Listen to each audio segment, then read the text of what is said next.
just speaking for myself, and I have a feeling the audience may share this, is just, boy, this is the movie I needed right now. You know, it's something that reaffirms our faith in humanity, that emphasizes empathy. It's so beautiful, I think. This is like one of your first, if not your first, screenings in the U.S. Is that right? Yeah, they screened it at the Newport Film Festival. Oh, that's right. Where you got an audience award. Yeah, we're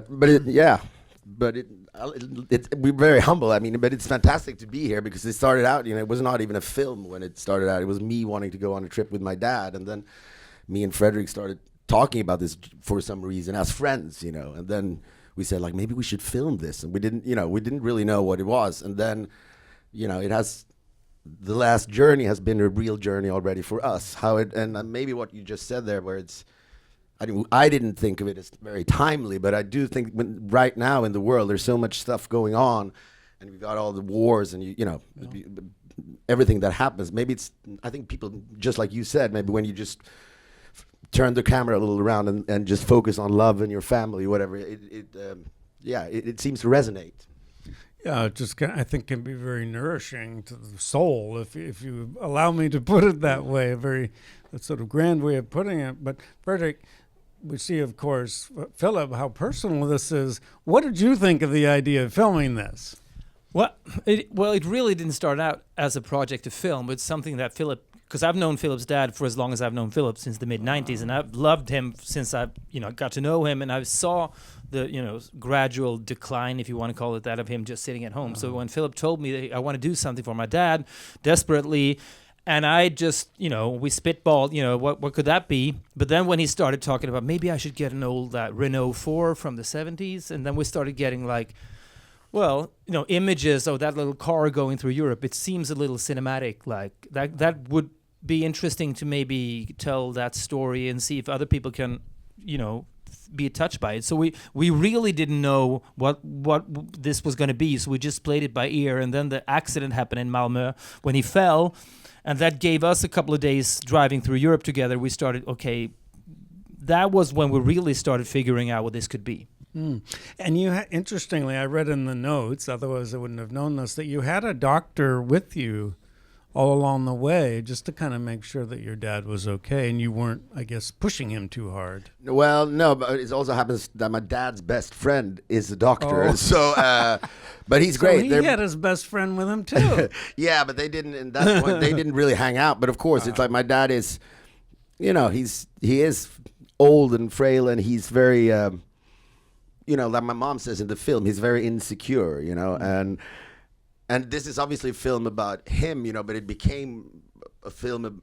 My journey is bigger than his in this film, and I think that's what maybe, where it's very universal, whoever you are. But the thing is, like, I don't know, we don't like change just in general when things happen in our lives and things are not like they used to be. I think we desperately hang on to that but I think in this film, and that's real, I mean, that has really changed my way of looking at my dad. I guess life consists of many chapters, and some chapters are darker than others, but there is a silver lining to everything in every chapter. So I get, now when I hang out with my dad or I talk to him, I tend to just this is the way he is now. Things are going slower, and I don't know. It's been. I grew somehow, in my because I think it is a big.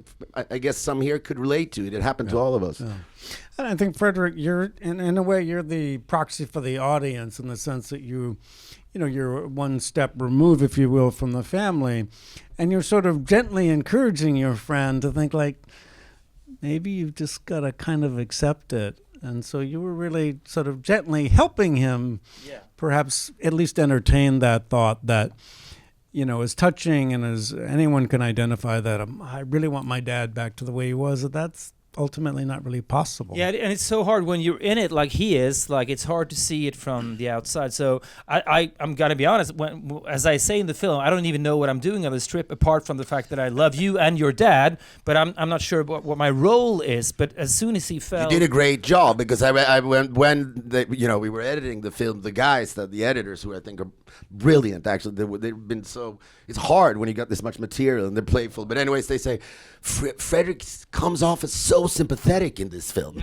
bit of a miracle. Are you telling us that this is an illusion? No, it's not an illusion, but it was. That sort of reflects what Fredrik said. I mean, it was of course hard. But as soon as Lars fell and we crossed the bridge into Europe, so to speak, on our own for a few days, driving the car to the French border, it became clear to me that, okay, my role here is like the classic character in feature films, like the best friend who the main character can talk to and grow from, being some sort of a catalyst, and that also, I think, we don't really. Maybe it's a guy thing. You don't really have these conversations normally, because you tend to let's talk about sports, or let's talk, But this journey became a way for us to get closer as well. So it was a beautiful thing. It's a tremendously cinematic film.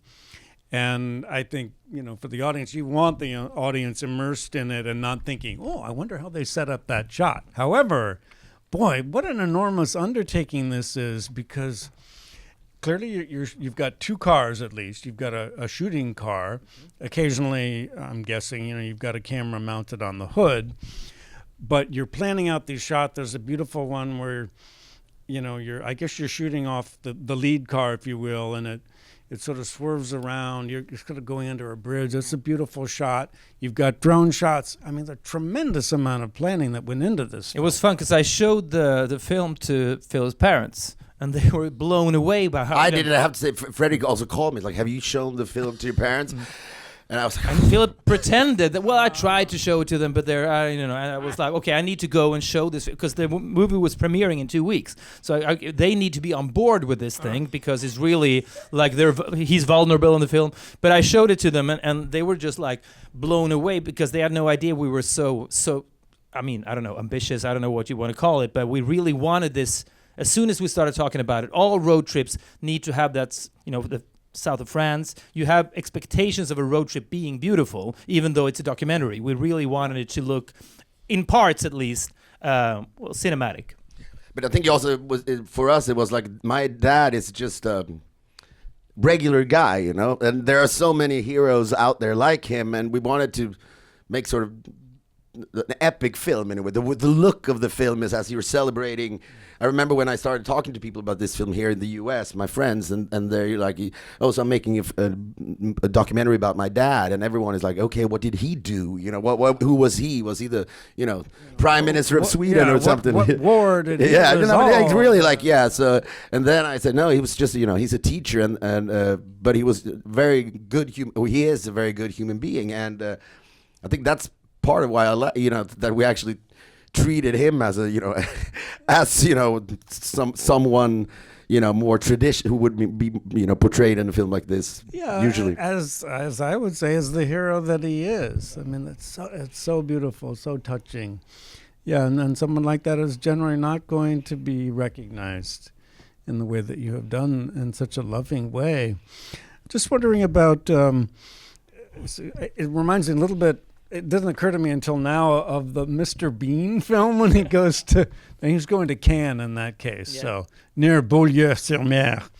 But you have that road trip element to it, and I love the inventiveness of the movie. Again, I can imagine more verite mindset of like, we're going to be very strictly on this.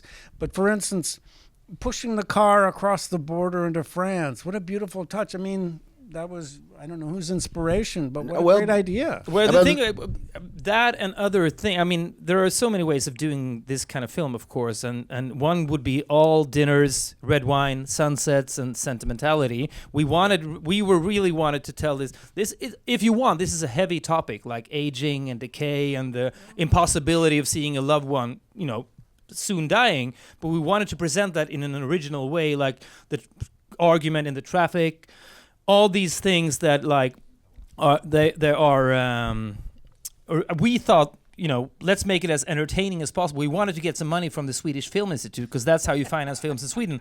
And we pitched we've done films before and successfully also. And we pitched this thing to them before we went on the trip, and they wouldn't give us any money at all, and they sent us a letter saying, well, we don't even want to have a meeting about this thing because this documentary seems to contain elements of humor, which to them was like... Because the topic was so heavy. Yeah, and that was a no for them, which was, to me, is incredible that you can't mesh these genres. Yeah, but then they picked us as this year's, submission for Swedish submission for the Oscars, so they changed their mind after a while. But I think that's...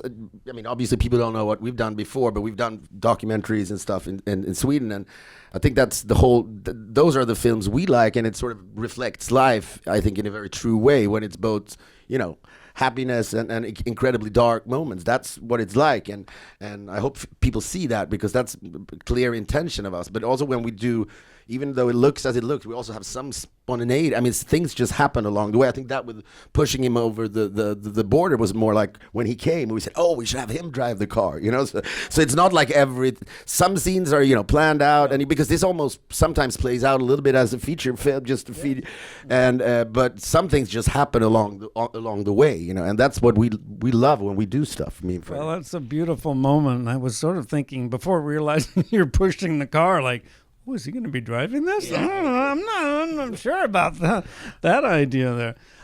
I was, of course, wondering I wonder if Filip or Fredrik told Lars about the fact that the scene outside the restaurant had been staged, the one where there's the feud and the slap in the face. Obviously, if he's seen the film, he figured out at some point. What was his reaction? Well, the thing is, like we just said before, I tend to, postpone a lot of things in my life, especially when I deal with I've done a lot of stuff with my family, and Fredrik is always, he's on board, and I will tell Fredrik, let's do something about your parents, and then Fredrik says, well, they're not charismatic enough, but I'm just saying, but it's usually Fredrik who delivers news to them for some reason. So Fredrik also asked me that, have you told him about the stage traffic scene? And I'm like, yeah, I think so. And then Fredrik. No, but it was fun because I showed the film to them, as I said, and then when that scene happened, he just slowly turned to me and shook his head, in a fun way, like, you fuckers. So he was delighted, but because he loved the moment as it played out. But then it wasn't diminished for him, just the fact that we staged it, because it was a beautiful moment for them too. So. Oh, the reaction is just so precious. Certain charme. I mean, This is charming the way the French argue with each other. But that thing happened at that bar when I was a kid. So at that very place. Yeah, and I remember, I remember my dad is like, that's fantastic. So, and that's all about not stopping with where the stop signs. He's like a small, rebel. It's so sweet to see him come alive. And he's.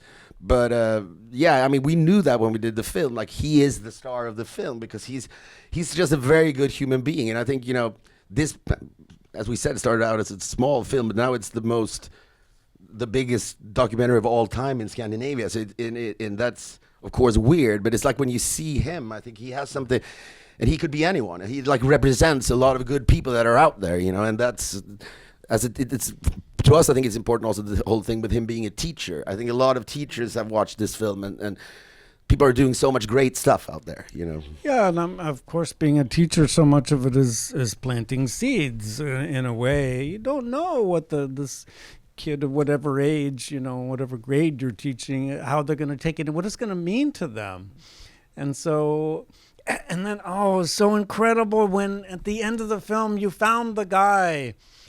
Henrik, the guy who was described as a derelict. It was the English word. Yeah. You found him, and he gets to pay tribute to your dad. That's a beautiful postscript. Yeah, but it's incredible because Filip comes from a small town, and I've visited him there many times.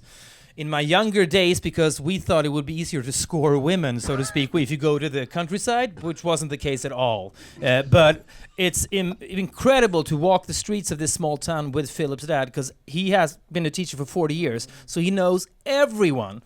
He stops, he can't walk 5 yards without somebody yelling, screaming, Lars! When I grew up, we always took with bicycle through the town, which was once... voted the most boring place in Sweden. We also made a feature about that back in the day, but it was like he just let's stop, let's sit with these guys for a while, and let's talk to them. So that's really, you see what kind of impact you have on people's lives when you. And what is it being a teacher? Obviously you need to, teach people how to read and write, or kids, but it's so much more. And I think, it's such a beautiful, when he says it's a chance to be kind to young people or good to young people. That's like a summarization of what a teacher can be, and that's a beautiful way of putting it.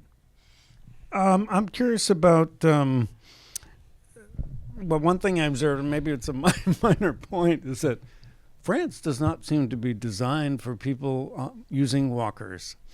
No. This country is much better when it comes to that, I have to say. And it's interesting, because but also at the premiere in Sweden, that's interesting. And you could just imagine that would never happen here either.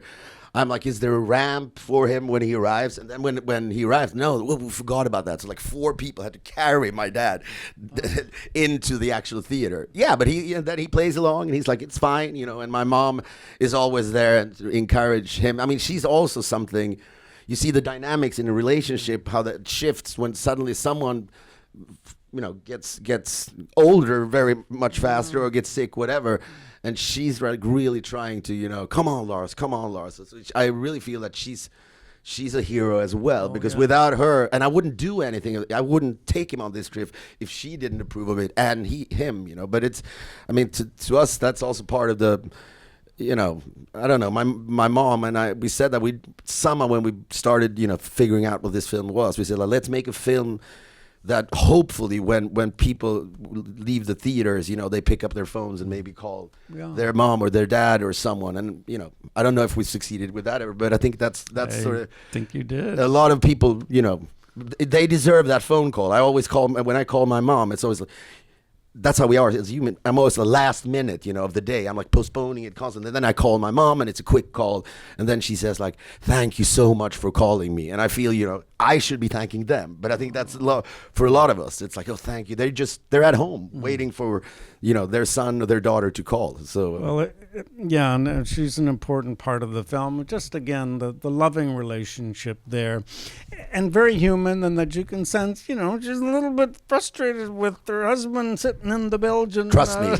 Damn right. Yeah, come on, man. Yeah. You got to rally your forces and get out there. Who can't? But that's also being depressed. That's what we love about this film. Or when you see in the car, when he suddenly remembers it's beautiful when someone who's depressed forget that he or she is depressed. So when he starts talking about that parrot, suddenly it's and then we laugh, and then I tell him, and then almost like you remind him, no, you're depressed, Lars, and then he's back in the same, But it's for us, those moments were the big moments. And interestingly, I think the Jacques Brel moment was really key. That seemed to really be a turning point, in a sense. The statue, you mean? Well, yeah, but then him hearing the music. Of course. That's a wholly different, Brel moment. There are 2 Brel moments. That's a funny line. That's a funny thing. The statue was hilarious. But the statue thing was a lot of people asked us, should you leave that in the film? Because people may question the whole thing. But that for us was the point. A memory